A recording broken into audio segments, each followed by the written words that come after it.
door lock seperti yang tadi punya Jessica.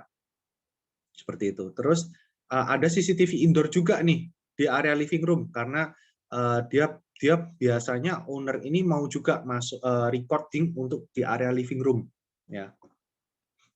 Oke. Next-nya ini di area bedroom ya, teman-teman. Saya ambil contoh di area bedroom, tetap bisa pakai motion sensor, bisa pakai door sensor. Saya di case ini pakai motion sensor untuk di area walk-in closet-nya master bedroom. Kenapa? Karena kita ingin cek kalau misalnya ada pergerakan yang masuk di area walk-in closet, owner akan tahu. Jadi jangan sampai nih ART bisa masuk ke walk-in closet kita, terus misalnya bisa ya pakai coba-coba lah dan lain sebagainya, karena case-nya kan banyak banget ya seperti itu ya. Nah, setelah itu pakai door lock di kamar anaknya. Jadi kalau misalnya ada apa-apa, ownernya, parents-nya juga tetap bisa masuk, gitu ya. Ada CCTV indoor di area untuk recording yang di area foyer-nya lantai 2. Ya, jadi ini yang kita lakuin teman-teman ke klien-klien kita ya. Kita minta denahnya, kita bayangin, kita aturin planningnya sesuai dengan kebutuhannya dan estetikanya juga. Ya, jadi instead of kita pakai banyak produk banget, kita planningin nih yang bagusnya seperti apa, device-nya apa aja. Ya, oke. Next slide. Ini ilustrasi aja sih teman-teman. Jadi sistem security ini secara global sebenarnya udah berkembang pesat banget ya, pesat banget. Saya ambil contoh itu dari kunci aja ya. Kuncinya itu zaman dulu mungkin yang kita lihat dari yang sisi kiri mungkin ya, yang gemboknya yang udah tua banget gitu ya. Terus berevolusi jadi kuncinya yang mungkin lebih ramping-ramping, lebih kecil-kecil gitu ya. Berevolusi lagi pakai yang digital, pakai PIN ya. Kunci koper itu juga pakai PIN, ada nomornya juga, kunci rumah juga seperti itu ya. Nah, sekarang berubah lagi teman-teman, sudah cepet lagi. Berubah seperti pakai digital lock sekarang. Digital lock ini kenapa sih bisa dibilang sekarang the latest teknologi ya untuk sistem security lock ya. Jadi karena digital lock ini bisa pakai PIN. Ya, bisa pakai PIN atau password, kedua bisa pakai RFID card, bisa pakai fingerprint, ya, bisa pakai mobile app unlock. Jadi nggak semua orang ini juga bisa masuk. Begitu dia masuk, lock ini akan memberikan record, ya, historinya itu semua tercatat lah, seperti di layar ini. Semuanya tercatat siapa sih user mana yang masuk, user siapa yang masuk ke dalam rumah, pakai akses apa, itu semuanya bisa kelihatan.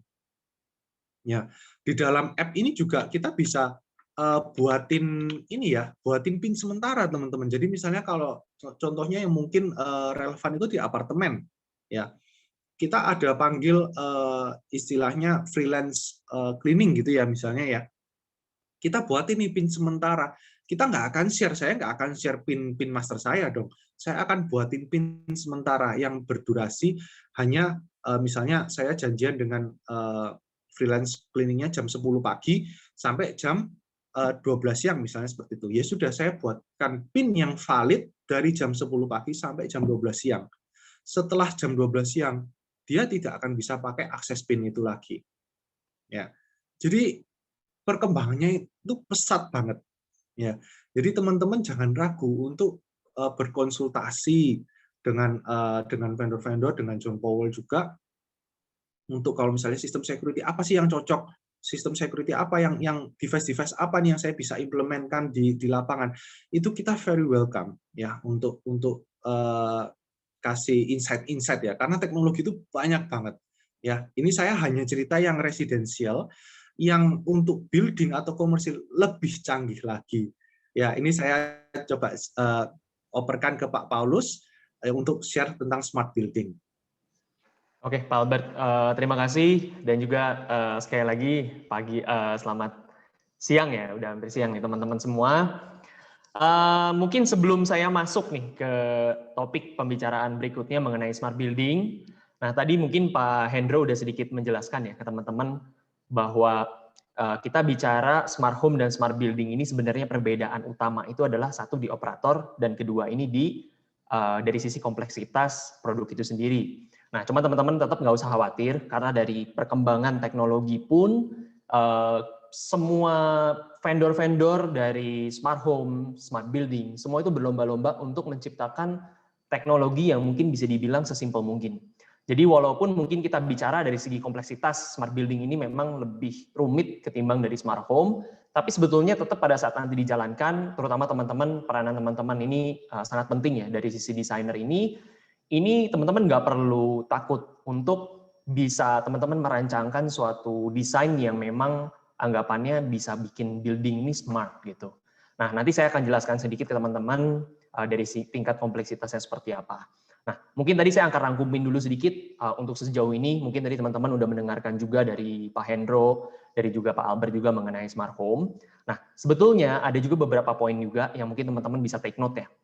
Teman-teman bahkan bisa menggunakan lampu, teman-teman bisa menggunakan gorden pun, itu belakangan ini kita lihat itu menjadi fitur security-nya juga ada, unsur security-nya, walaupun bukan main function-nya. Nah, saya akan ambil contoh sedikit. Teman-teman pasti tahu dong ya, yang sering kejadian di Indonesia ini, rumah kosong dimasukin orang. Nah, ini bisa kita prevent, itu sebetulnya dengan teman-teman menggunakan smart light ini, teman-teman schedulekan. Jadi seolah-olah di setiap jam 6 sore sampai jam 10 malam, itu lampu nyala. Nah, kalau teman-teman mau buat skenario seperti itu, kalau sampai seandainya rumah ini dalam kondisi kosong. Sama halnya juga dengan gorden. Nah, teman-teman mungkin bisa setup gorden-gorden di mana aja, di area yang hadap di jalan, itu dibuka tutup, seolah-olah setiap siang dia otomatis kebuka, dan setiap sore dia otomatis mati. Nah, itu pun juga akan memberikan signal ke orang bahwa, oh, ini berarti ada orang di dalam. Nah, ini yang teknologi ini yang mungkin teman-teman bisa gunakan juga di dalam pada saat teman-teman merancangkan dari sisi security-nya. Nah, jadi memang sebetulnya smart home seperti yang tadi udah di-mention juga oleh Pak Albert bahwa smart home ini cakupannya luas ya, bukan cuma sekedar security, bukan hanya sekedar di sana aja bisa kenyamanan, juga lebih ke lifestyle. Nah, kalau misalnya teman-teman mau fokuskan di security, nah teman-teman bisa menggunakan fitur-fitur seperti ini. Contoh lain, nah ini yang dilakukan di salah satu developer. Nah, jadi kita bisa mengkombinkan antara panic button. Nah, biasa panic button ini mungkin untuk senior ya, senior yang mungkin lebih banyak tinggal di rumah, ditinggal sendirian. Nah, kalau misalnya teman-teman misalnya ada case seperti ini, misalnya kliennya ada case seperti ini, teman-teman bisa kombinasikan antara panic button. Ketika panic button ini dipencet akan memberikan signal ke orang rumah bahwa oh, ada sesuatu nih di rumah. Teman-teman bisa langsung cek security atau CCTV. Teman-teman bisa langsung lihat nih kondisi di lapangan ini seperti apa sih. Dan itu mungkin fungsi dari panic button. Lalu panic button ini sendiri bisa disambungkan ke mana? Misalnya teman-teman lagi ada di lantai 1, tiba-tiba ada orang tua di lantai 2 pencet panic button. Nah, ketika panic button ini dipencet, mungkin teman-teman lagi masak nggak pegang handphone. Nah, teman-teman bisa hubungkan panic button ini ke lampu. Lampunya dibuat nyala kedip-kedip dan sebagainya. Nah, ini adalah contoh-contoh dasar yang mungkin teman-teman bisa bermain kreativitinya dari sisi perencanaan seperti itu. Nah, ini mungkin contoh-contoh sedikit aja. Nah, mungkin saya akan langsung masuk ke poin berikutnya di smart building ini. Dan di smart building ini mungkin untuk teman-teman yang terutama nanti teman-teman akan fokus di commercial planning. Nah, teman-teman mungkin bisa consider ini. Kenapa? Karena ini akan menjadi suatu kebutuhan. Dan kita melihat dari study case yang udah ada di negara-negara maju. Kita lihat seperti di Jepang, di Korea, di Amerika. Nah, smart building ini udah semakin populer. Dan kita melihat di dalam waktu perkembangan 3-5 tahun, ini pun akan menjadi suatu kebutuhan.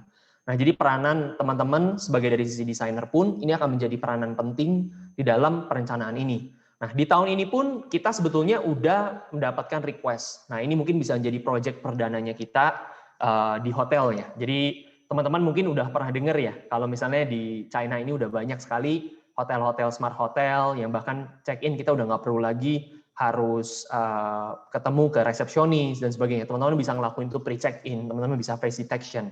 Dan teman-teman di kamar pun sama, ketika teman-teman bisa ada request sesuatu, bukan orang yang nganterin, tapi robot yang nganterin. Nah, ini era ini pun aja sebetulnya udah mulai. Dan ini mungkin ada bagusnya teman-teman tahu dulu, walaupun teman-teman mungkin nggak perlu tahu secara detail, teman-teman setidaknya tahu dulu bahwa teknologi seperti ini tuh eksis. Nah, jadi ketika teman-teman mau membuat perencanaan, teman-teman bisa push the limit. Anggapannya mungkin teman-teman bisa membuat sesuatu yang berbeda dari desainer-desainer pada umumnya. Nah, saya mungkin akan kasih contoh sedikit yang saat ini kita sedang kerjakan untuk salah satu hotel ternama. Mungkin untuk saat ini kita belum bisa sebut dulu nih ya brandnya apa, karena memang masih dalam tahap perencanaan, belum benar-benar fully launching. Nah, nanti pada saat fully launching mungkin teman-teman juga, saya harapin teman-teman mungkin akan dengar ini juga, dan ini mungkin bisa menjadi study case yang menarik ya. Nah, cuman di dalam masa perencanaan ini mungkin biar teman-teman tahu seberapa kompleks smart building kita ini dari segi keamanan dan juga dari segi user experience, dari sisi guest experience ya. Yang pertama mungkin kita breakdown dulu teman-teman ke ada tiga komponen utama lah di dalam fokusnya kita di smart building, terutama di smart hotel ini dulu. Yang pertama itu adalah administrator website. Nah, administrator website ini fungsinya untuk apa sih? Nah, tadi Pak Hendro udah sempat mention ya, ada perbedaan utama kan di operator. Jadi kalau misalnya teman-teman bayangin harus ada seseorang yang buat kontrol tuh, misal contoh door lock. Door lock ini kan harus didaftarin ya dari sisi PIN-nya. Jadi kalau misalnya teman-teman datang pun kan kartu biasanya didaftarin dulu, teman-teman baru bisa pakai kartu itu untuk buka pintu. Nah, ini juga sama teman-teman. Jadi untuk dari segi keseluruhan satu building ini harus ada administratornya atau operatornya. Nah, fungsi dari website ini sendiri apa? Selain tadi misalnya registrasi door lock, teman-teman juga bisa sambungin ini ke billing, ke property management system. Jadi semisal ada billing payment untuk rented apartment misal contoh, atau misalnya teman-teman mau ngecek secara keseluruhan nih kamar mana aja yang terisi, kamar mana aja yang kosong, kamar mana yang belum dibersihin dan sebagainya. Nah, ini semua dari administrator website. Nah, lalu yang kedua adalah check-in prosedur. Nah, check-in prosedur ini nanti akan ada kios tersendiri, di mana ini dari sisi klien nanti calon klien teman-teman nanti udah nggak perlu lagi harus investasi lagi di orang untuk menjaga check-in tersebut, tapi udah bisa langsung di kios, langsung self check-in. Dari self check-in itu akan mengenerate satu QR code atau face recognition yang nantinya kita bisa gunakan juga untuk buka pintu, untuk akses fasilitas-fasilitas umum dan sebagainya. Dan yang ketiga, ini adalah tenant H5 website. Nah, mungkin agak sedikit berbeda ya, konsep di mana kalau smart home kan kita menggunakan aplikasi. Nah, cuman mungkin teman-teman bisa lihat dari sisi commercial value-nya, mungkin agak sedikit ribet nggak sih kalau misalnya kita suruh tamu kita datang ke hotel, lalu mereka harus download aplikasi. Ya, kemungkinan besarnya itu justru malah tamu merasa kayak, aduh kok jadi ribet ya nginep di hotel ini gitu. Nah, akhirnya kita buatkan solusi di mana orang-orang tamu-tamu ini datang ke hotel, mereka ini akan check-in itu dan akan mendapatkan link melalui SMS. Nah, nanti dari SMS itu atau via email mereka akan terima, mereka akan klik link tersebut, dari link itu mereka bisa kontrol lampu mereka di kamar mereka, dan semisal kalau misalnya ada tindak kejahatan, mereka mau mencet SOS button dan sebagainya. Nah, itu semua di dalam satu link yang sama. Jadi kita menggunakan website instead of kita menggunakan aplikasi, teman-teman. Nah, ini mungkin sekilas mengenai konsep dari smart building atau smart hotel. Nah, di sini mungkin teman-teman bisa lihat juga solusi-solusi apa aja sebenarnya yang ditawarkan. Nah, dan kita nanti mungkin akan kita fokus di poin kedua ya, di alarm manage ini. Nah, ini mungkin yang menjadi poin utama dan juga mungkin sesuai dengan topik kita hari ini. Nah, cuman saya akan jelaskan dulu sekilas. Yang pertama mungkin ini cukup standar ya. Jadi dari sisi project owner kita bisa tahu. Seperti yang tadi mungkin saya juga udah sempat mention, ruangan mana yang kosong, ruangan mana yang terisi, dan produk-produk device mana aja yang nyala, dan sebagainya. Nah, itu lebih ke sistem dashboard-nya kita. Kita bisa tahu secara keseluruhan laporan-laporan harian dari setiap ruangan ini seperti apa. Nah, lalu masuk ke yang kedua. Nah, ini adalah fokus utama yang mungkin kita bisa lakukan di perencanaan. Nah, jadi kita lihat dari kondisi sikon pada saat hotel ini, pada saat mau didirikan ini, kira-kira mau memberikan kompleksitas keamanan itu sampai sejauh mana. Nah, kita ini banyak banget solusi-solusi yang bisa kita kasih. Nah, mungkin ini kita akan kasih lihat contoh yang paling sering real ya. Di hotel kan kita tahu ya, maintenance ini kan mungkin nggak semudah kayak kita memaintain rumah, di mana nanti misalnya tiba-tiba ada pipa bocor lah dan sebagainya. Nah, ini kita bisa juga pasang sensor-sensor ini untuk flooding sensor ini di beberapa pipa. Pada saat misalnya nanti ada yang bocor, itu akan memberikan notifikasi ke maintenance. Jadi orang maintenance akan terima itu. Dan kita bisa langsung tahu spesifiknya di lokasinya di mana dan sebagainya, langsung kita bisa atasin. Lalu SOS. Nah, SOS ini udah umum digunain untuk di beberapa smart hotel yang ada tersebar ya. Maksudnya di dunia ini kebanyakan mereka menggunakan SOS ini, contoh seperti apa? Misal tamu nih dalam masa genting, mereka tinggal ngeklik aja di laut website-nya mereka. Lalu dari sisi operator itu nanti akan menerima notifikasi. Jadi hampir mirip mungkin dengan panic button di rumah. Cuman bedanya ini yang terima ini mungkin dari sisi manajemen hotel. Nah, supaya nanti manajemen hotel bisa melakukan tindakan-tindakan lainnya. Nah, ini kurang lebih ini adalah contoh-contohnya. Walaupun sebetulnya dari sisi hotel, sebetulnya kita juga bisa menggunakan CCTV untuk memantau, itu udah pasti ya. Itu mungkin cukup umum. Nah, nanti mungkin saya akan jelaskan lebih detail mengenai fitur-fitur CCTV apa aja sih yang mungkin cocok digunakan untuk dari sisi komersial. Nah, saya mungkin akan lanjutkan dulu ke device manage. Nah, device manage ini sebenarnya bisa digunakan dari dua sisi. Yang pertama dari sisi tamu, yang kedua dari sisi manajemen. Nah, dari sisi tamu, itu mereka bisa dengan nyaman, mereka bisa buka tutup gorden, mereka bisa buka tutup jendela, lampu, mereka juga bisa nyalain AC dan sebagainya itu lewat aplikasi. Jadi semisal mereka dalam kondisi lagi tiduran, mereka rebahan, mereka mau matiin lampu, mereka cuma tinggal ngomong aja, nggak harus cari saklarnya untuk matiin. Nah, dari sisi manajemen apa keuntungannya? Dari sisi manajemen keuntungannya yang problem utama yang paling sering terjadi itu kita semua tahu lah. Kalau misalnya di hotel, misalnya seandainya kita dikasih kartu power card ya yang kita masukin, biasanya mungkin kasus-kasusnya orang pergi tetap mereka cantolin kartu lainnya. Nah, itu otomatis lampu nyala, AC nyala, jadi memakan biaya lagi, operational cost-nya otomatis akan bertambah. Nah, dengan adanya solusi smart ini, kita bisa menggunakan yang namanya itu sensor human detection. Nah, human detection sensor ini kita bisa pakai, ini hampir mirip seperti sensor gerak, teman-teman. Hampir mirip, cuma perbedaannya human detection ini lebih canggih lagi, jadi dia bahkan bisa tahu keberadaan manusia, seandainya nih orang ini tidur, tapi nggak gerak. Nah, itu AC tetap nyala. Nah, jadi ini menjadi solusi utama untuk di hotel. Dengan adanya human detection sensor ini juga, teman-teman bisa pakai ini pun juga sama untuk security. Nah, human detection sensor ini bisa teman-teman program, semisal ada orang jatuh, semisal ada orang merangkak, itu semua bisa didetek. Jadi udah dipelajarin pergerakan-pergerakan manusia ini seperti apa aja, ini nanti bisa dilihat. Nah, ini mungkin bisa dipakai juga untuk area-area untuk komersial yang mungkin lebih ke arah banyak seniornya. Nah, ini mungkin bisa jadi solusi juga ketika misalnya ada senior jatuh, akan langsung memberikan notifikasi ke manajemen, dari manajemen langsung tahu, langsung bisa membuat tindakan berikutnya apa dan sebagainya. Nah, mungkin tapi untuk hotel itu kurang gitu relevan, mungkin itu bisa lebih cocok di area-area yang memang khusus untuk senior living ya. Nah, itu mungkin bisa menjadi solusi. Nah, lalu yang terakhir adalah energy manage. Nah, energy manage ini kita bisa pantau di setiap, kita bisa lihat analisanya secara keseluruhan, bulan ini kita bisa save berapa, dan juga dari tingkat okupansi, dari sisi efektivitas penggunaan listrik dan sebagainya, ini semua kita bisa pantau. Jadi benar-benar dari AC kita spend berapa, dari lampu kita spend berapa, nah ini semua kita bisa pantau. Nah, lalu kita akan masuk ke security di smart building ini. Nah, kita akan berfokus mungkin lebih banyak di sini, dan ini mungkin yang lebih relevan ya dengan teman-teman semua di dalam pada saat nanti perencanaan, terutama untuk teman-teman yang melakukan perencanaan untuk area-area komersial. Nah, kita mungkin ambil contoh lagi biar teman-teman gampang, kita ambil contoh lagi di area biasanya di area apartemen, rented apartment terutama, ataupun juga hotel. Nah, ini kan mungkin agak sedikit mirip ya. Nah, biasanya sistem keamanan ini di area mana aja sih yang kita harus concern ya?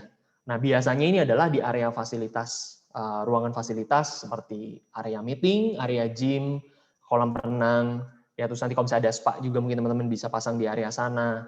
Lalu untuk di area-area umum lainnya misalnya yang jarang terlihat itu koridor dan juga mungkin lobby, terus juga untuk parking lot.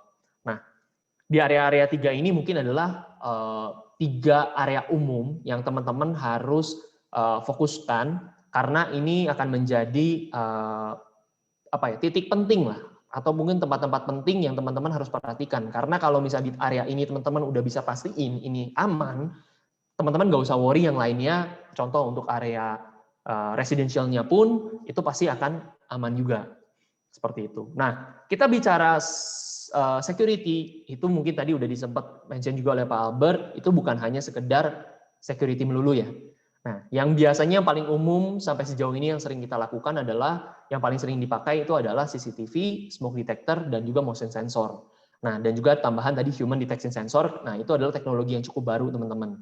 Nah, jadi saya sih ngelihat dari tahun ini sampai berikutnya, motion sensor ini mungkin akan secara perlahan ini akan digantikan dengan human detection sensor. Karena dari tingkat kompleksitas fitur-fitur ini jauh lebih canggih. Nah, nanti mungkin teman-teman bisa sesuaikan juga dengan budget klien teman-teman, karena memang human detection ini mungkin bisa kisaran 3-4 kali lipat lebih mahal daripada motion sensor. Seperti itu. Nah, kita bicara CCTV dan sensor. Nah, berikutnya kita juga ada smart walkway access. Nah, ini adalah mungkin teman-teman udah sering perhatikan ini di area-area office ya, terutama office yang mungkin high-rise building. Nah, teman-teman pasti sering lihat di area resepsionis, lalu nggak jauh dari sana, di situ ada juga gate-gate kayak seperti di gambar ya. Nah, ini juga teman-teman bisa kombinasikan ini untuk di office-office itu udah pasti, dan juga atau teman-teman bisa pakai ini untuk di area pejalan kaki. Nah, ini yang mungkin yang sering kali kita miss ya, karena memang belum terlalu populer di Indonesia ini.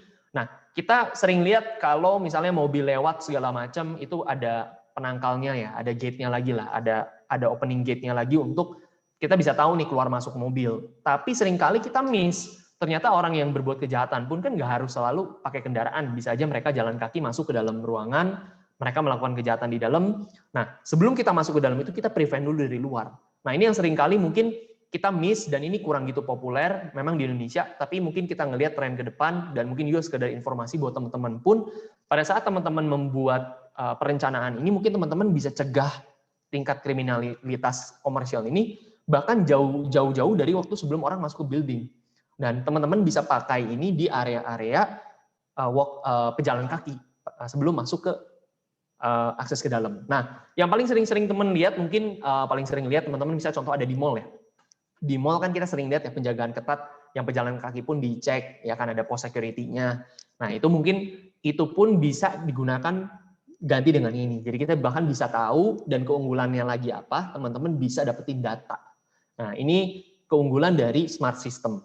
Nah, jadi selain kita bicara security, cuman sekedar kita tahu apa yang terjadi, tapi kita juga bisa mengolah data apa yang kita dapetin, seberapa banyak sih traffic yang masuk melalui pintu A, berapa banyak sih yang masuk dari sayap kanan, sayap kiri, dan sebagainya. Nah, ini semua nanti teman-teman bisa pelajarin untuk traffic control dan sebagainya. Nah, mungkin untuk hari ini kita nggak akan jelasin secara detail sampai spesifik di sana, tapi mungkin sekedar setidaknya teman-teman tahu dulu deh, ada teknologi ini yang mungkin bisa teman-teman pakai untuk mencegah atau untuk memprevent tindak kejahatan.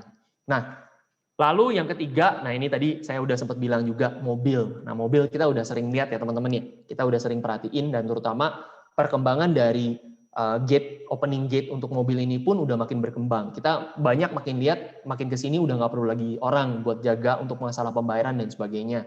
Nah, kita udah cuman tinggal pakai e-money atau juga bayar pakai GoPay, OVO dan sebagainya, itu kita udah bisa untuk bayar parkir.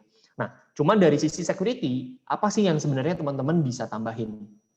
Nah, saya mungkin akan jelasin ilustrasi aja di sini yang teman-teman bisa implementasikan lah di proyek teman-teman nanti, di calon proyek teman-teman nanti, baik ini mau perumahan pun bahkan bisa digunain, mau untuk mall udah pasti bisa, untuk hotel bisa, apartemen pun bisa, atau mall pun juga bisa. Nah, kita bicara yang agak sedikit kurang umum ya teman-teman ya. Nah, di area perumahan. Area perumahan kita bisa bilang itu sebagai residential nggak? Bisa. Tapi ada nilai value komersialnya juga. Kalau misalnya teman-teman suka perhatiin, belakangan ini kita lihat ya, perumahan-perumahan elit ataupun juga di beberapa perumahan sekarang ini udah mulai pakai aksesnya cuma di area satu gate ya. Teman-teman pasti sering perhatiin itu. Nah, memang kita masih sering lihat itu tetap masih ada satpam yang jaga di sana, ya kan? Harus tinggalin KTP dan sebagainya. Ini mungkin bisa jadi alternatif lain. Nah, jadi gimana sistemnya? Nah, untuk orang-orang yang meninggal untuk tinggalin rumah di sana, mereka bisa ngedaftarin setiap nomor plat mobilnya mereka ke property management. Nah, dari property management akan menginput setiap nomor plat mobil teman-teman ke dalam satu sistem yang nantinya CCTV-nya ini digunakan untuk memverifikasi nomor plat itu apakah sudah sesuai dengan di sistem. Nah, kalau misalnya udah sesuai, maka teman-teman akan masuk ke step ketiga ini, gate control-nya akan otomatis kebuka. Nah, lalu ada pertanyaan, gimana kalau misalnya teman-teman ada tamu mau datang, atau misalnya ada Gojek, atau misalnya Grab datang.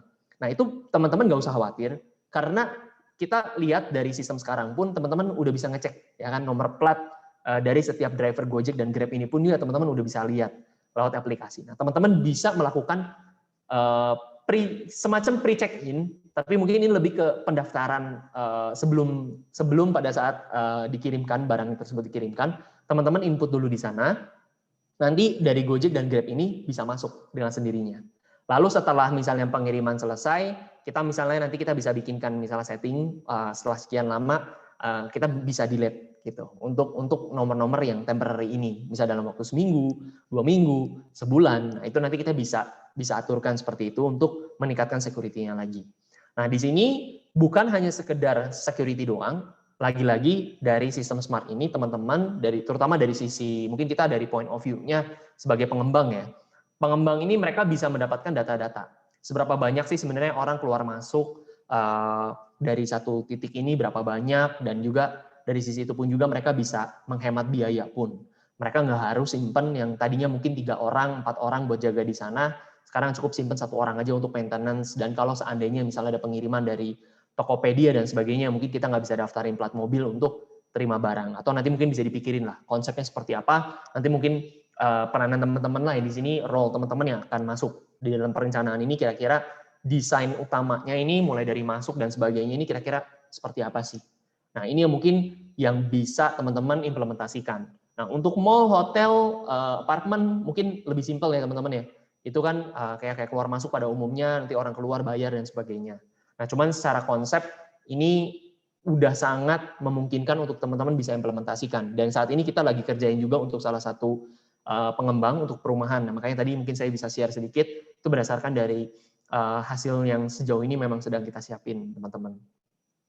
Nah, kita mulai masuk nih ke security ya. Nah, security ini kita mau update ke teman-teman, biar teman-teman tahu sampai seberapa jauh sih sebenarnya perkembangan dari security kamera ini sendiri. Nah, biar teman-teman tahu ketika teman-teman udah tahu dulu nih fiturnya seperti apa, teman-teman udah bisa tahu di dalam perencanaan pemasangan CCTV ini cocok dipasang di area mana, letaknya di mana, penitikannya di mana, dan sebagainya. Nah, teman-teman harus tahu dulu fitur utama dari CCTV ini, main goal-nya ini apa.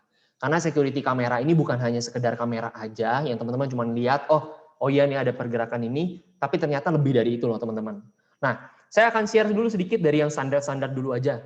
Nah, contoh ini misalnya ini night vision, mungkin teman-teman udah tahu ya, CCTV ini udah night vision. Ini yang sering digunain juga untuk di area residential atau smart home. Nah, tadi mungkin Pak Albert udah sempat bilang tadi ada indoor CCTV, ada outdoor CCTV. Nah, ini adalah fitur umum yang biasanya udah ada di zaman sekarang ini. Jadi night vision. Nah, lalu yang kedua ini ada motion detection. Nah, motion detection ini mungkin semacam two in one ya teman-teman ya. Kita gabungin antara motion sensor dan juga dengan kamera biasa. Di mana motion detection ini teman-teman bisa atur. Teman-teman bisa atur misalnya di atas jam 10 malam motion detection ini baru on. Jadi biar teman-teman nggak keganggu tuh kalau di masa ya, di jam-jam tertentu, di jam-jam di mana banyak memang lalu lalang ART atau misalnya anak di rumah dan sebagainya, teman-teman nggak bolak-balik keganggu dapat notifikasi di handphone. Nah, motion detection ini juga bisa dikombin seperti apa? Misal kamera ya, yang dikombin dengan motion detection pada umumnya itu mereka bisa jadi auto detect. Jadi kameranya ini kan dia bisa bergerak-gerak ya 360 derajat teman-teman. Nah, dia itu bisa mendetek pergerakan terus. Jadi kalau misalnya ada pergerakan dari kiri ke kanan, kameranya juga akan ngikutin kiri ke kanan. Nah, memang ini kurang gitu cocok digunain di area-area komersial yang memang lalu lalangnya banyak. Nah, balik lagi, kenapa saya tadi sempat mention ke teman-teman, teman-teman perlu tahu dulu nih fitur utama dari kamera ini apa. Jadi biar teman-teman nggak salah memasang kamera di tempat yang salah. Nah, jadi kalau misalnya di area rumah ini cocok nggak? Sangat cocok. Jadi kalau misalnya malam hari dia bisa lihat pergerakan. Lalu kalau misalnya rumah kosong, teman-teman aktifin motion detection-nya. Nah, aktivitas ART benar-benar dipantau terus tanpa teman-teman harus secara manual pakai handphone untuk ngecek kiri kanan seperti itu. Nah, lalu untuk two way audio talk juga ini udah semakin populer, semakin ke sini udah makin populer di mana teman-teman bisa ngobrol langsung dengan yang ada di lokasi di tempat. Di lokasi setempat pun juga bisa jawab, teman-teman bisa dengar lewat handphone. Nah, ini udah umum. Lalu ya ini yang tadi yang sempat saya sebut juga ya, 35 degree rotation atau dia 90 derajat atas bawah atau hampir 360 derajat. Jadi hampir dia bisa muter ya. Nah, itu teman-teman hanya tinggal pakai slide aja, pakai handphone, teman-teman bisa lihat kontrol kiri kanan kiri kanan. Kalau misalnya di area komersial biasanya ada semacam kayak keyboard yang teman-teman lihat ya, kayak misalnya semacam kayak joystick apa di kita mungkin bilang kayak di game master tuh biasa ya yang mainan yang kita gerakin kayak gitu. Nah, mungkin seperti itu juga teman-teman bisa pakai di control room untuk lihat kiri kanan dan sebagainya. Nah, ini fungsinya apa? Fungsinya kita bisa mengurangi blind spot, area-area blind spot. Nah, cuman yang kurang gitu terlalu penting.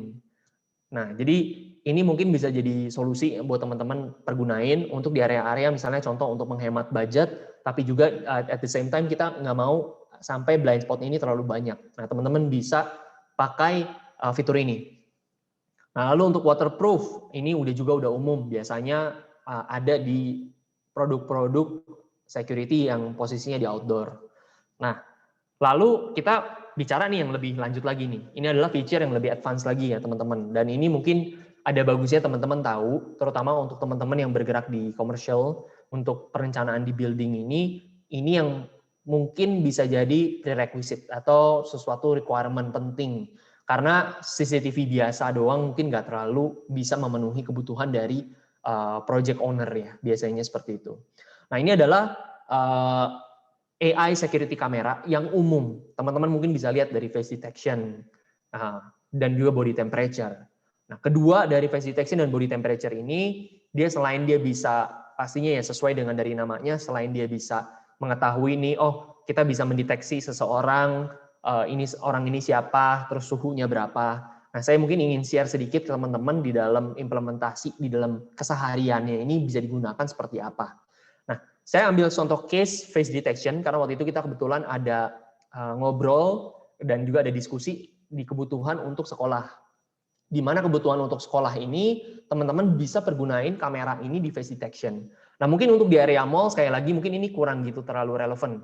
Kenapa? Karena kita nggak mungkin kita mau daftarin tuh satu-satu setiap orang-orang yang datang ke mall ya. Tapi face detection ini teman-teman kita bicara yang micro-nya dulu deh, micro project. Itu teman-teman bisa implementasiin ini untuk sekolahan. Nah, karena kemarin ini kita ada kebetulan ada diskusi dan juga kita ada berkonsultasi juga mengenai ini, di mana ini bisa menjadi solusi. Nah, teman-teman bisa daftarin setiap orang yang bersekolah di sana, daftarin dulu sesuai dengan identity card mereka, jadi kita bisa tahu. Ini bisa menjadi fitur absensi juga sekalian. Nah, atau semisal nih ada keributan terjadi antara A dan B, kita bisa langsung tahu. Dari pihak manajemen sekolah akan langsung tahu, oh ini A dan B ribut, dan sebagainya. Nah, ini adalah fitur-fitur kamera yang mungkin teman-teman bisa pakai. Untuk face detection mungkin contohnya, saya ambil aplikasi contoh di situ. Nah, untuk body temperature, ini saya akan ambil contoh study case, dan ini cukup menarik juga. Informasi yang cukup menarik juga mungkin untuk kita semua ya. Di mana mungkin teman-teman tahu ya, kita sekarang di dalam masa pandemik, semua government berlomba-lomba untuk mengatasi kondisi COVID ini.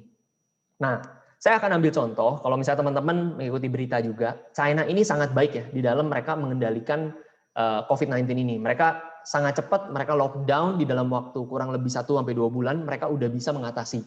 Ya, sampai akhirnya mereka tekan tingkat yang dapat COVID ini bahkan sampai di 0 per harinya. Caranya gimana? Nah, ternyata dengan bantuan kamera, yang pertama itu adalah dengan face detection, di-combine dengan body temperature. Nah, ini kita udah ngomongin skala perencanaan udah secara makro, teman-teman.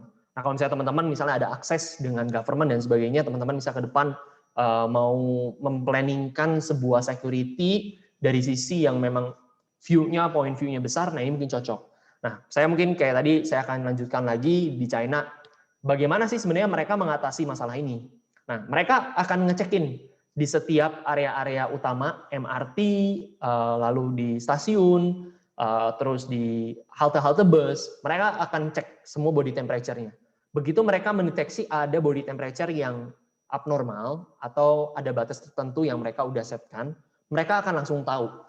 Jadi mereka akan langsung mendeteksi human body temperature-nya ini, lalu akan ada petugas yang akan datang ke sana untuk melakukan pengecekan swab dan sebagainya. Nah, lalu untuk face detection ini fungsinya untuk apa? Nah, karena lagi-lagi, karena memang China ini memang udah sangat kuat sekali ya di database-nya mereka udah daftarin hampir setiap penduduknya mereka ini di sistem kamera mereka. Jadi ketika seseorang dinyatakan positif COVID, kamera ini akan mendeteksi secara detail, mereka akan lihat, oh ini A, mereka akan lihat A ini pergi kemana aja dan udah bertemu dengan siapa aja. Lalu semisal nih A bertemu dengan B, B bertemu dengan C. Itu semua akan didatengin satu persatu oleh government.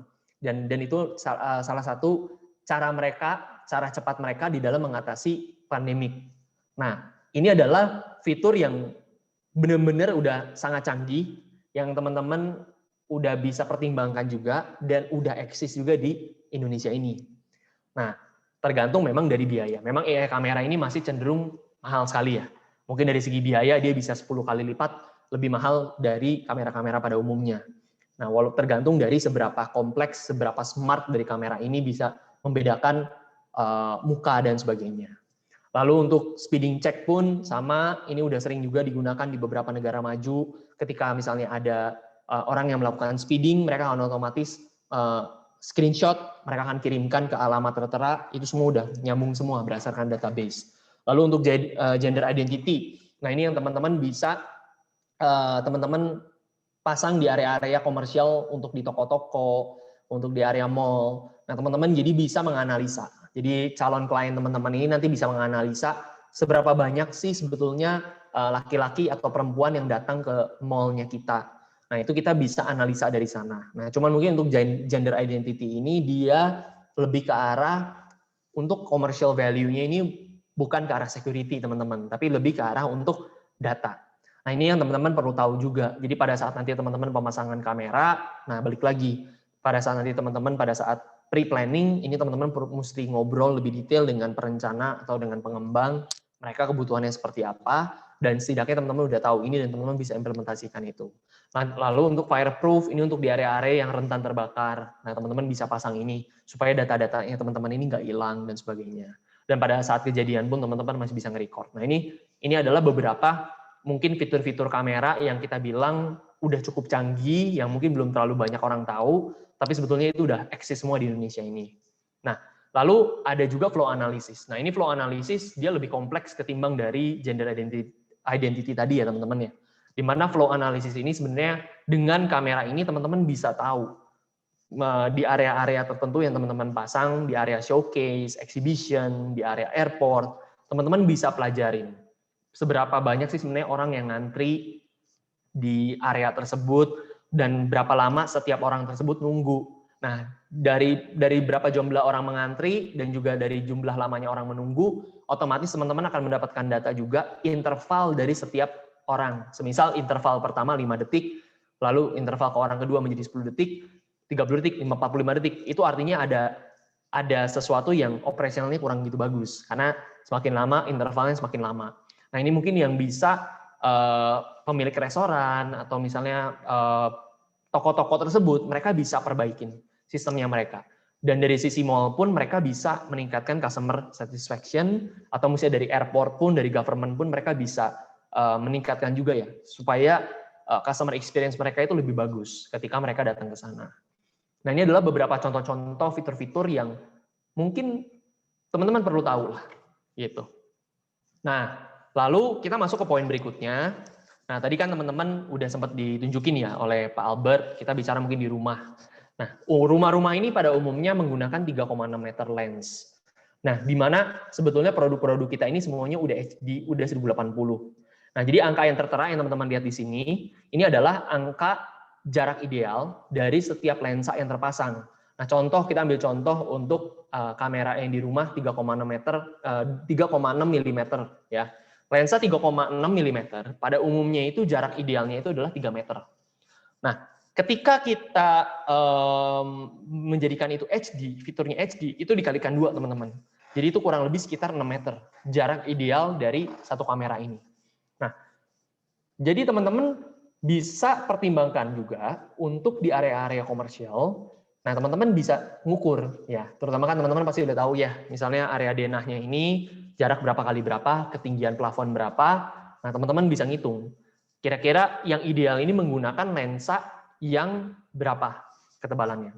Nah, ini adalah salah satu contoh yang mungkin teman-teman nggak boleh neglect. Jadi selain tadi fitur yang pertama, yang kedua juga teman-teman mesti mengerti betul spek dari setiap kamera ini, dari lensanya tersebut juga. Supaya teman-teman nggak kecolongan. Semisal di area komersial terjadi tindak kejahatan, kita miss, waduh ini siapa yang ngelakuin kejahatan ya? Karena kameranya nggak bisa mengidentifikasi dengan baik. Karena misalnya jaraknya terlalu jauh. Nah, jadi solusi-solusinya apa? Teman-teman bisa ngedeketin kameranya, itu yang pertama. Atau yang kedua, teman-teman ganti lensanya. Menjadi lebih canggih. Jadi dia bisa lihatnya jauh lebih jelas. Nah, ini balik lagi tergantung dari letak. Tergantung dari letak, tergantung dari mau seberapa jauh teman-teman udah mau bisa mengidentifikasikan seseorang tersebut. Nah, ini adalah 2 poin utama lah yang saya rasa mungkin teman-teman harus tahu. Ini adalah mungkin bisa dibilang basic knowledge-nya di lapangan, biasanya pada saat kita ngobrol dengan klien, pada saat kita ngobrol dengan kebutuhan-kebutuhan mereka, setidaknya ini yang kita bisa berikan solusi. Lalu ada yang ketiga lagi, nah cuman ini memang agak sedikit lebih kompleks, itu mengenai kecepatan internet. Seberapa cepat yang kita harus pergunakan. Nah, saya mungkin nggak akan bahas itu lebih detail di sini, karena balik lagi setiap case dari setiap kamera ini masing-masing punya behavior yang berbeda-beda ya. Jadi ada yang perlu internet super banyak karena dia benar-benar tajam pada saat streaming, dia selalu tajam, nggak ada pilihan untuk SD dan sebagainya. Itu terlalu kompleks dan variabelnya terlalu banyak. Tapi setidaknya teman-teman harus tahu bahwa ada juga fitur ketiga ini yang teman-teman harus pelajarin, itu adalah seberapa cepat sih internet yang teman-teman butuhin. Ketika misalnya teman-teman pasang 10 kamera, 20 kamera, 30 kamera, 40 kamera, dan seberapa banyak monitor yang aktif di saat bersamaan, dan itu apakah menggunakan kabel data semua atau offline dan sebagainya. Nah, ini yang teman-teman harus tahu. Jadi biar nanti teman-teman pada saat perencanaan pun teman-teman tahu nih, bukan cuma sekedar titiknya doang yang teman-teman bisa rencanain, tapi teman-teman juga bisa mulai planning kan. Kira-kira router WiFi di mana aja yang harus dipasang, kabel data di mana aja yang teman-teman harus siapkan. Lalu untuk dari sisi kecepatan pun berapa besar sih bandwidth yang harus mereka siapkan dan sebagainya. Dan ini bervariasi. Project by project itu berbeda. Dari sisi rumah dan smart building udah otomatis berbeda jauh. Untuk rumah idealnya 2 MB per second udah cukup, tapi untuk di komersial pastinya udah lebih besar lagi daripada itu. Nah, ini adalah beberapa mungkin general knowledge yang teman-teman yang mungkin yang kita mau share ke teman-teman. Nah, untuk sejauh ini sih mungkin dari kita mengenai kamera dari sisi smart building, dari sisi smart home kurang lebih seperti itu. Nah, mungkin untuk summary-nya mungkin akan dilanjut oleh Pak Albert lagi ya. Oke, thank you Pak Paulus. Semoga teman-teman nggak pada tidur semuanya ya. Karena kalau kita ngomongin tentang teknologi, itu sebenarnya banyak banget variannya. Kita sekarang share hal ini, mungkin aja bulan depan sudah ada hal baru lagi. Ya, jadi yang kita mau tekankan, yang mau kita titip pesan adalah teman-teman sebagai desainer itu memiliki peran penting sebenarnya dalam perancangan security. Ya, apalagi jangan sampai istilahnya kita itu ada miss dalam desain. Dalam desain itu contohnya kita lupa nih, aduh titik CCTV-nya kok kita belum masukin, posisinya di mana ya. Kalau sudah jadi lapangannya itu bakal repot banget teman-teman, bakal repot banget, dan yang ada jadinya kita ini security-nya tidak akan bisa maksimal. Biasanya owner itu bakalan mengkompromis security kita malahan gitu. Jadi alangkah baiknya dari awal itu kita sudah tahu kebutuhannya user seperti apa, terus kebiasaannya itu juga kita kalau bisa dapetin ya infonya, datanya itu lebih bagus lagi. Jadi kita sewaktu rancang, tim teman-teman sebagai desainer waktu merancang dan waktu planning itu teman-teman bisa langsung tahu device-device apa aja yang dibutuhkan, penempatannya di mana, kebutuhan ekstra apa yang diperlukan. Misalnya tadi ada stop kontak, ada material misalnya dari spek untuk device smart home ini, dari device security ini misalnya butuh box apakah atau tipe imbudus apakah, itu perlu tahu semuanya. Ya, jalur koneksi internet juga jangan sampai lupa. Kadang-kadang rumahnya sudah jadi, lo lupa box internetnya belum disiapkan, jalur internetnya belum disiapkan. Secara estetika ya bakalan jelek banget. Ya, jadi poin kedua menyesuaikan dengan kebutuhan atau kebutuhan owner atau public interest. Kita sebagai tim John Powell, tim Smart Home, Smart Building, kita juga sama sih dengan teman-teman. Kita selalu ingin tahu dulu kebutuhan owner ini apa, kita baru desainkan, kita baru rancangkan, baru kita eksekusi di lapangan.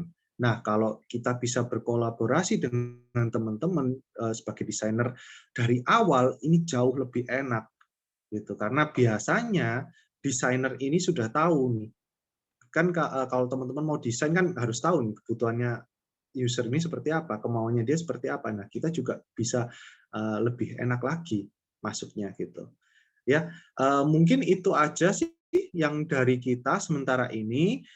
Untuk teman-teman, mungkin kalau ada yang mau tanya, boleh nih langsung ini mungkin ya, langsung unmute mungkin ya, atau gimana ini Bu Esa enaknya?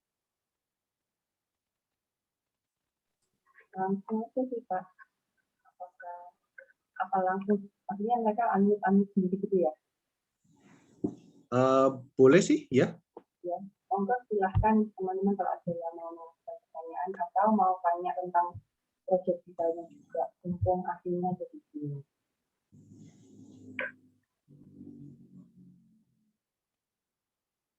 Ini Bu Shelly tanya Pak, apakah materinya bisa di-share ya? Oke, Pak Paulus. Ya bisa, nggak apa-apa. Nanti kita kirimkan materinya. Terima kasih. Ya. Saya ada kirim link di chat box. Itu kalau teman-teman mau lihat ya proyeknya Kak Jessica seperti apa, kita ada videonya, teman-teman bisa lihat. Kita nggak bisa sharing karena takutnya nge-lag nih kalau dari Zoom.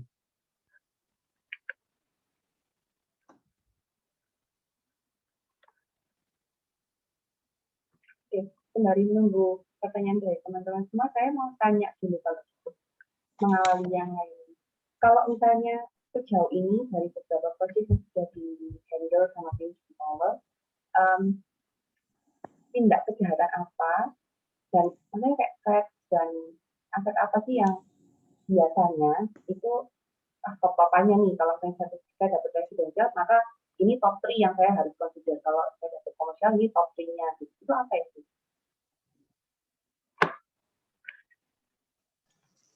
Oke, kalau untuk dari segi top 3 sih kita bicara secara keseluruhan mungkin di komersial tergantung dari lokasi dulu ya mungkin Bu Esa. Jadi kalau misalnya dari kita nih dari berdasarkan diskusi selalu concern dari setiap owner-owner ini, kebanyakan dari project owner ini pasti mereka pasti takut yang namanya kemasukan ya. Kalau misalnya kita bicara di rumah dulu dari residential ya kan.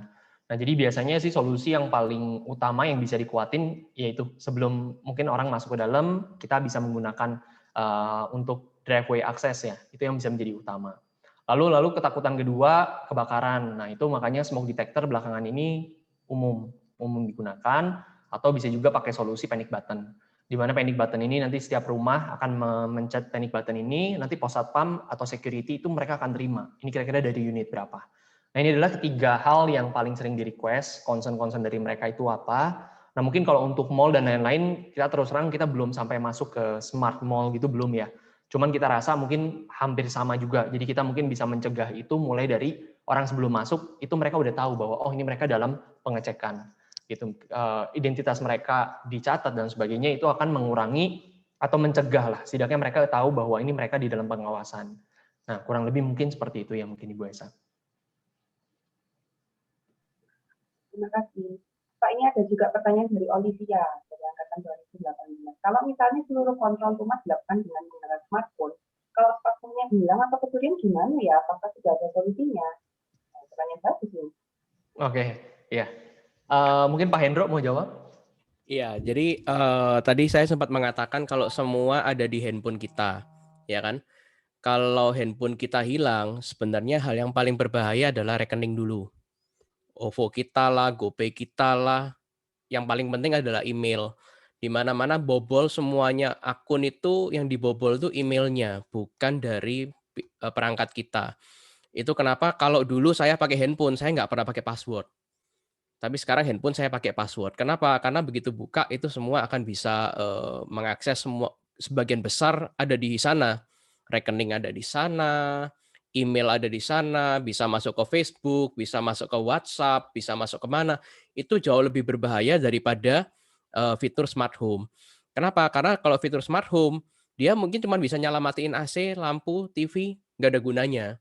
Gitu. Paling berbahaya di smart home sebenarnya adalah kalau dia membawa handphone itu datang ke depan rumah kita, di depan pintu kita, terus dia pencet bintang 4 pagar, setelah itu dia barusan buka melalui handphone, itu barusan bisa dibuka. Jadi itu lebih jauh, keamanannya lebih baik daripada kita kehilangan kunci rumah. Bentar-bentar, Kayak bintang gitu. 4 pagar ini apa ya? Nah, bintang 4 pagar itu apa? Bintang 4 pagar ini sebenarnya adalah, ini saya mau tanya, kalau nggak ada pertanyaan berarti sudah paham gitu kan. Jadi bintang 4 pagar itu sebenarnya adalah kalau kita sebenarnya dari handphone, kita nggak bisa buka pintu rumah langsung pencet langsung buka pintu rumah, itu nggak bisa. Jadi kalau untuk bisa buka pintu rumah dari aplikasi, itu harus ada request. Request-nya dari mana? Request-nya dari pintunya. Jadi misalkan nih, kalau misalkan di depan, pintu rumah saya ada Pak Albert datang, saya di lantai 2, Pak Albert telepon atau bilang, aku di depan rumah nih." "Oh ya udah lu pencet bintang 4 pagar aja, Bert." Ya udah dia pencet bintang 4 pagar, saya nggak usah ngasih password. Begitu pencet bintang 4 pagar, saya tinggal buka handphone, saya open dari handphone. Jadi harus ada request dari pintunya, baru bisa dibuka dari sini. Nah jadi, dari keamanan karena pintu itu kita menggunakan baterai juga. Kadang orang bilang gini, "Wah ini semua smart home nih, kalau misalkan nanti kan gampang aja tuh kalau listrik dimatiin semua bisa dibobol," gitu kan. Nah makanya beberapa fitur security itu menggunakan baterai. Misalkan, door door sensor itu menggunakan baterai. Baterainya nanti kita bisa kontrol dari handphone, kita bisa tahu itu tinggal sedikit atau masih banyak. Kayak, pintu door lock itu kita pakai baterai, tidak menggunakan listrik. Jadi kalau lampu mati atau apa tidak mengganggu. Kalau CCTV memang masih menggunakan listrik karena menggunakan baterai terlalu boros untuk data ya, untuk gambar.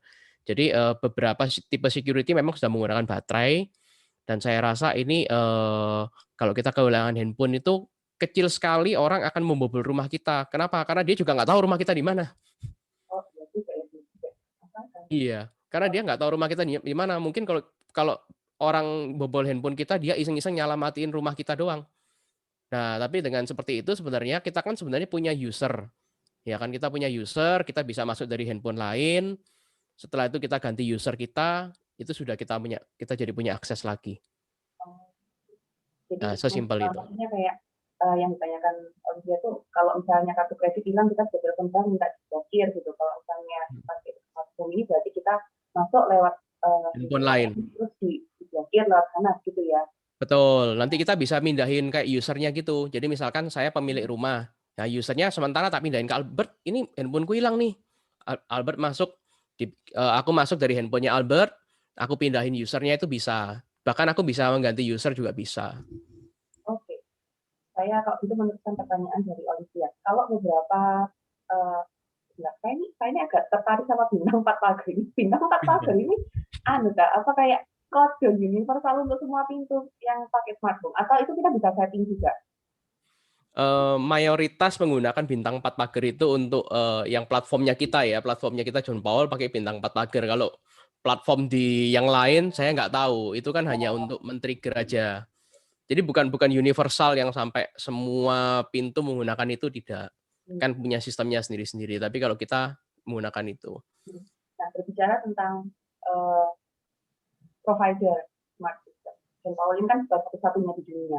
Nah, kalau misalnya beberapa provider lain itu kan misalnya sampai terjadi kebobolan atau kebakaran atau mungkin juga kehilangan, kita bisa sebagai klien telepon ke providernya ini terus dia akan membantu untuk mengirimkan let's say kebakaran atau juga membantu untuk mereset ulang atau membantu untuk memblokirkan misalnya rumah kita handphonenya kehilangan atau karena kalau John Paul awal ini apa juga bisa? Apa gimana tadi, saya suaranya nggak seberapa jelas. Saya mungkin bantu jawab sedikit Ya, mungkin ya. boleh. Jadi tadi salah satu caranya itu sebenarnya kalau kita ngomong tentang satu rumah, as in keluarga ya, family, di akun kita ini, di aplikasi John Paul kita ini bisa dibuat beberapa akun. Ya, jadi akun saya sebagai pemilik rumah misalnya, akun untuk istri saya, akun untuk anak-anak saya, misalnya seperti itu. Tentunya untuk anak-anak saya tidak akan kasih sistem security-nya. Seperti itu ya. Jadi yang untuk homeowner yang biasanya papanya atau mamanya aja yang punya akses dalam sisi security. Ya. Dan kalau misalnya hilang, karena dalam satu rumah ini saya sudah bagi beberapa user, saya ini bisa langsung transfer home ownership. Jadi ini agak sedikit technical juga dalam aplikasi kita. Kita bisa masuk di HP-nya orang lain pakai email kita bisa transfer home ownership-nya ke anak kita dulu. Setelah itu kita ganti email dan lain sebagainya, itu bisa juga. Ya. Yang kedua adalah kalau misalnya sampai benar-benar tinggal sendiri lah, let's say yang ekstrim tinggal sendiri, akunnya cuma satu, ya dia harus ngapain gitu. Sebenarnya untuk kalau kita ngomong tentang smart home di residensial ya, itu cukup mudah sebenarnya. Kita nggak usah khawatir karena kalau sewaktu kita pulang kita bisa langsung prevent itu semuanya. Kita bisa mencegah itu semuanya. Reset paling ekstrim di reset semua ke akun baru, sudah orangnya tidak akan bisa punya ownership lagi di dalam akun itu. Gitu. Jadi itu bisa telepon ke kita juga, kita bisa bantu. Kita lihat kondisinya seperti apa, apakah dia share account ataukah dia tinggal sendiri, kita bisa bantu carikan solusi yang tepat lah untuk dia seperti apa. Oke, terima kasih untuk jawabannya.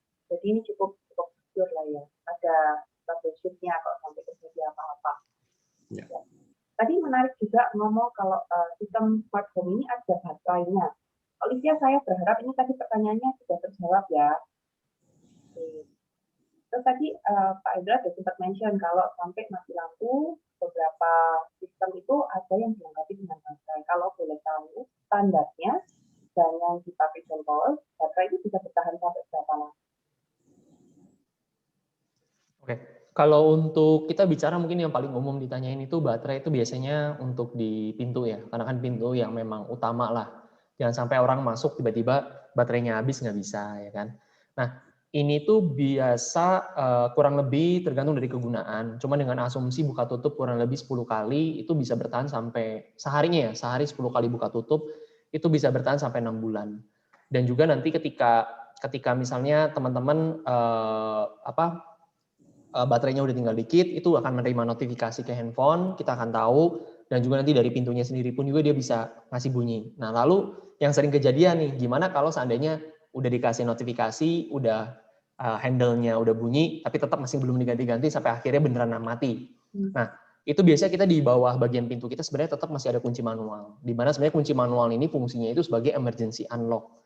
Nah, makanya biasanya kita selalu anjurin kunci ini justru bukan disimpan di dalam rumah, tapi tetap dibawa atau misalnya disimpan di mobil atau dititipkan ke rumah teman, tetangga, dan sebagainya.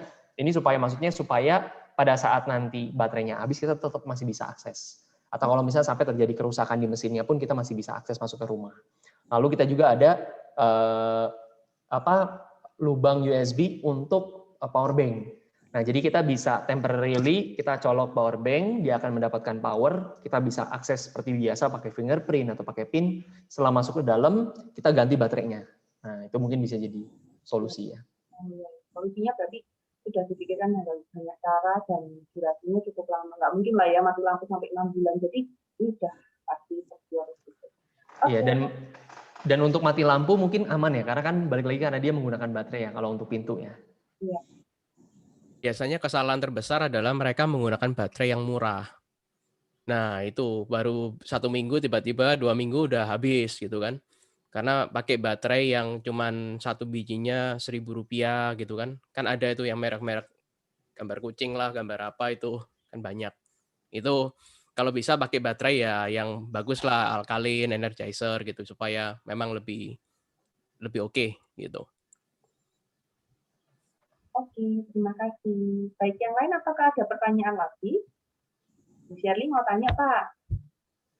Ya, terima kasih Bu Esa. Terima kasih kesempatannya untuk berbagi hari ini, Pak Paulus, Pak Albert, sama Pak Hendro.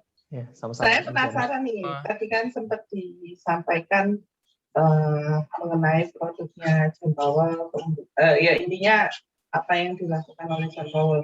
Cuma saya penasarannya gini, kalau dan ini mungkin sering dihadapi, cuma mungkin untuk teman-teman desainer, mahasiswa desainer khususnya, yang lebih penting itu kalau misalnya rumahnya ini udah jadi, misal, tapi kan memang dari awal tidak dirancang untuk smart home. Kira-kira kalau prosesnya itu seperti apa, berapa lama, dan lain-lain, terus sampai masangnya bagaimana, apalagi kalau tipe rumahnya ini katakanlah tipe rumah yang kalau misalnya tipe rumahnya ada mungkin kalau akan dilewatkan kabelnya dilewatkan di plafon, it's okay. Tapi kalau tipe rumahnya tipe rumah yang benar-benar tradisional, jadul, atau misalnya tipe rumah kuno, itu gimana nggak pengalamannya? Boleh sharing dong? Boleh. Ya, oke. Ya, Ibu Shirley, saya mungkin bantu jawab untuk pertanyaan itu. Pertanyaannya bagus sih Ibu Shirley ya, karena memang banyak sekali memang mempertanyakan itu ya, sampai seberapa rumit sih. Nah, kita bicara smart home, itu sebetulnya untuk zaman sekarang ini udah relatif simple, di mana perkembangan teknologi ini semua berlomba-lomba ya. Tadi kan saya mungkin udah sempat mention, berlomba-lomba untuk membuat sesimpel mungkin. Nah, sistem kita itu sebetulnya diadopsi dengan sistem plug and play, di mana sebetulnya saklar lama, misal contoh kita bicara saklar lampu. Saklar lama kita lepaskan, kita pasang saklarnya kita, itu udah terhubung, lampu-lampu itu udah terhubung dengan saklar smart switch-nya kita. Jadi kita bisa bilang rumah ini udah menjadi memiliki sistem smart lighting system. Nah, ini adalah contoh-contoh mungkin yang kita bicara masih relatif lebih mudah. Nah, kita masuk ke yang lebih sedikit sulit nih, di mana biasanya orang misalnya mau masang CCTV, tapi misalnya kabel LAN-nya misalnya belum disiapkan di awal. Nah, kita pakai solusinya adalah menggunakan IP cam yang sifatnya itu plug and play juga. Jadi yang perlu disiapkan apa? Kita perlu ada penambahan stop kontak supaya CCTV-nya kita ini akan dicolokkan ke stop kontak tersebut. Stop kontak terdekat biasanya di posisi di bagian atas. Lalu dia akan langsung mengoneksikan kamera kita ini dengan internet. Nah, itu kita bicara untuk CCTV. Lalu kita juga ada pintu, misalnya contoh. Nah, pintu ini akan sedikit lebih ribet, di mana kita harus lepas pintu yang lama, dan lubangnya kan beda ya, Ibu Shirley ya. Lubang-lubangnya kan pasti otomatis beda. Nah, itu mungkin lebih di peranan nanti di bagian, mungkin ada bantuan juga ya, maksudnya dari pihak sipil, ataupun juga yang memang perapihan, yang lalu kita akan buat lubang baru lagi, pemasangan pintu kita. Gitu. Nah, kalau dari case-nya kita, apakah pernah? Sering, itu sering terjadi. Dan juga biasanya, walaupun memang sebelum rumah ini jadi ya, mereka kontak ke kita, tapi mungkin udah agak sedikit terlambat. Jadi semisal, plafon udah nutup, dan sebagainya. Nah, dan ini yang mungkin yang sering kali terjadi. Dan mungkin ini bagus juga untuk teman-teman tahu juga, nah peranan interior di sini, mungkin dari sisi desainer pun juga, mungkin alangkah baiknya kalau smart home ini udah ada di dalam perencanaan pada saat mendesain. Nah, jadi tadi mungkin Pak Albert juga udah sempat bilang ya, sebenarnya minor yang perlu disiapkan seandainya memang ini udah terjadi. Nah, beberapa kasus misalnya tadi contoh stop kontak belum disiapkan. Lalu misalnya owner mau smart curtain tapi belum ada colokan power. Nah, jadi hal-hal yang seperti ini aja sih sebenarnya lebih ke arah minor ya kalau untuk rumah. Gitu lah. Atau misalnya ketebalan pintu yang nggak sesuai. Misalnya ketebalan pintu kita di kisaran 4 cm lah. Nah, cuman karena pakai yang biasa, konvensional, ketebalannya hanya 3,2 atau misalnya 3,3, di mana ketebalan itu kurang. Nah, kurang lebih mungkin seperti itu sih, Bu Shirley. Mudah-mudahan menjawab. Dan sebenarnya Bu Shirley, yang tadi Pak Albert tunjukkan itu yang rumahnya Kak Jessica Iskandar, itu juga bukan rumah baru, karena itu sudah villa yang sudah agak lama, kita upgrade. Ya memang akan ada pekerjaan teknis yang berhubungan terutama dengan listrik, dengan stop kontak, yang hal seperti itu, internet, itu yang perlu diperhatikan. Tapi banyak sekali kok rumah-rumah yang kita upgrade memang dari rumah lama, kita upgrade menjadi smart home. Jadi jangan bayangannya itu rumah harus baru mulai bangun, barusan bisa pakai. Nggak seperti itu. Oke, terima kasih. Menarik, soalnya IoT sekarang itu benar-benar jadi sistemnya lebih plug and play. Nah, kalau di rumah itu lebih simpel. Kalau di ruang publik gimana? Ini sebenarnya sempat dosen saya yang kebetulan dia di informatika, dia sempat menanyakan ke saya gini, penggunaan IoT termasuk smart system ini kan sebenarnya semakin lama semakin desainnya semakin lebih simpel, semacam hanya plug and play gitu ya. Nah itu dampak ke ruangannya akan sampai sejauh mana dengan ruang existing yang besar, katakanlah misalnya kasusnya adalah ruang publik bandara atau misalnya mall gitu. Mungkin bisa share pengalaman kalau terkait yang ruang publik gimana. Terima kasih. Oke, nah untuk ruangan publik, memang untuk IoT sendiri ini mungkin belum terlalu banyak yang dengan sistem plug and play, Bu Shelly. Kita pun juga baru per tahun inilah, mungkin bisa dibilang kita baru menjajaki smart building atau mungkin dalam cangkupan yang publik ya. Ya mungkin tadi kita udah sempat sampaikan juga mengenai hotel dan sebagainya. Nah, memang kita lihat kendala utama di Indonesia ini sebetulnya masalah di internet. Dimana kalau misalnya di rumah mungkin kan skalanya kecil ya, mungkin.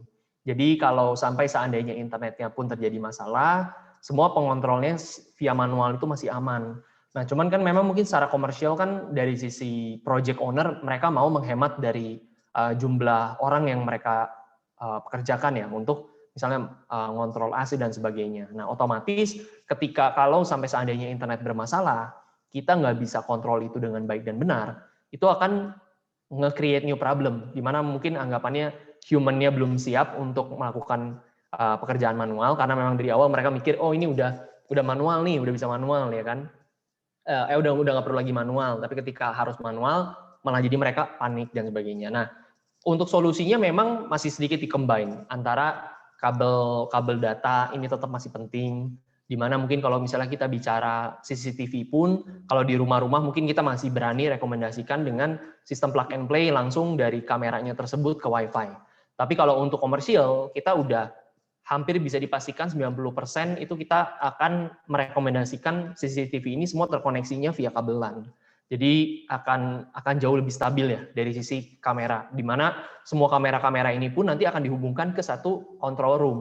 Nah, control room ini mungkin yang sering kita lihat ya, yang banyak monitor dan sebagainya. Nah, itu akan menjadi solusi utama di dalam pemasangan IoT di publik.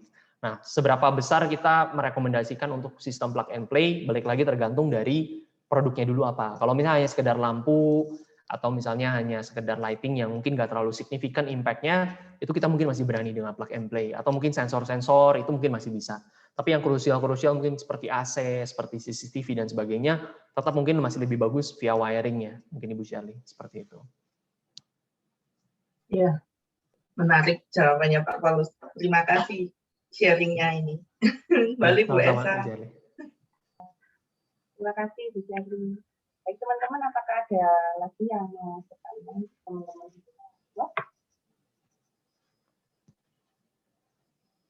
Jika tidak ada lagi yang mau bertanya, ini 4 menit sebelum kelasnya berakhir.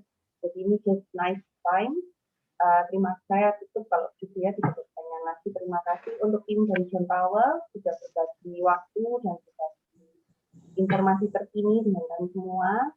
Kalau saya pribadi, saya sangat dapat banyak ilmu. Saya berharap teman-teman juga yang lain juga dapat ilmu just as much as I am gitu.